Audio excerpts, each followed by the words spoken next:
oleh Undang-Undang 41 justru dibuat prosedur hukum untuk pemberian hak pengelolaan terhadap masyarakat adat yang bersangkutan oleh pemerintah.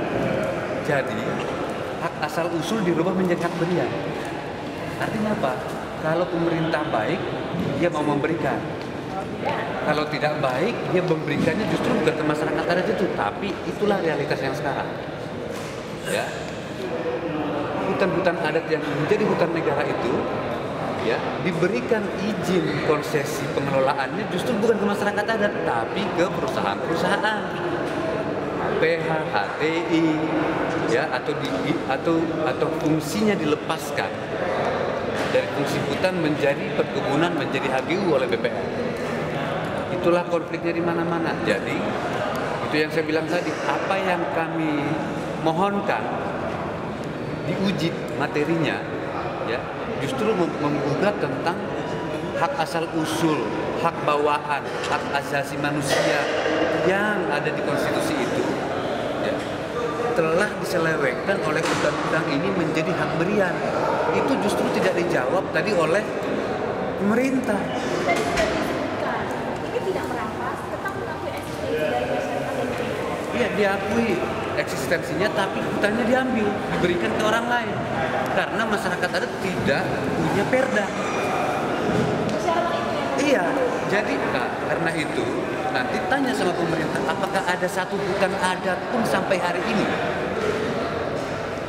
yang terdaftar di kehutanan dan hak kelolanya diberikan ke masyarakat adat? Tidak ada. Padahal umur undang-undang sudah berapa puluh tahun nih? 99 kan?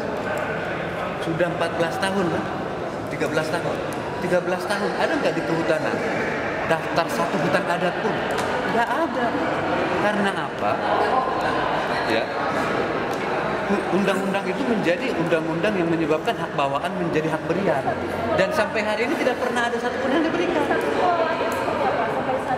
Saat ini berkelahi di lapangan, ya, belum ada penyelesaian. Nah, kita mau Mahkamah Konstitusi, ya, sebagai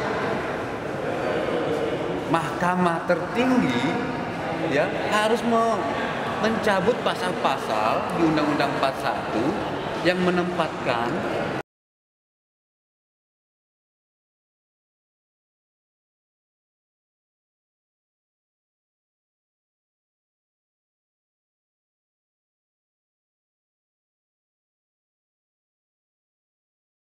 sekarang, iya kan? Artinya tidak ada hutan adat sampai hari ini yang punya hak pengelolaan.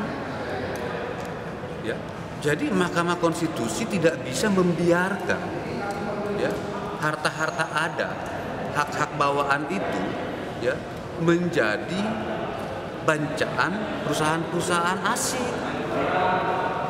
Jadi nggak boleh pemerintah ini, ya, lewat Mahkamah Konstitusi membiarkan rakyat bertarung dengan perusahaan-perusahaan.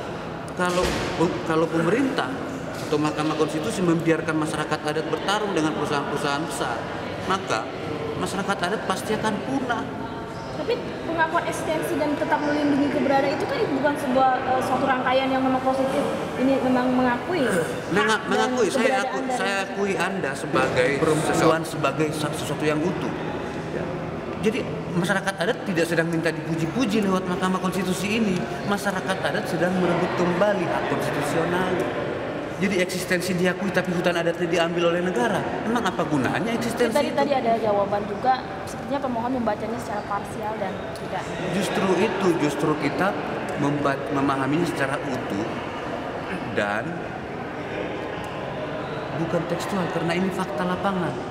Kita menunjukkan sengketa ribuan, ya, orang yang dipenjarakan karena mengelola hutan adatnya, masuk penjara, ditahan, ada fakta-faktanya. Kenapa tekstual?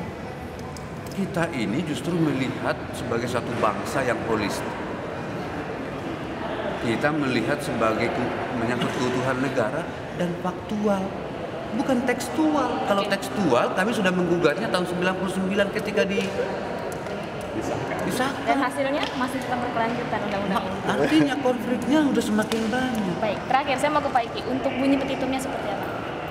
Bunyi petitumnya itu yang pertama, pasal 1 angka 6, kita minta Anjang Kartanegara, sehingga kurang lebih artinya hutan adat adalah hutan yang berada di wilayah masyarakat.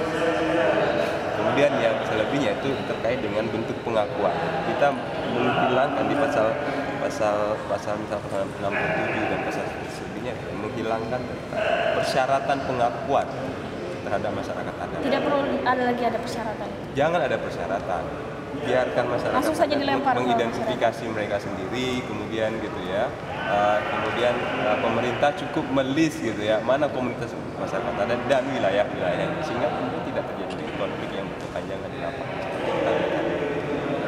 Anda yakin itu akan memberikan efek yang positif? Bukannya nanti masyarakat akan saling berebutan di antara mereka, akan menciptakan konflik internal di tengah masyarakat?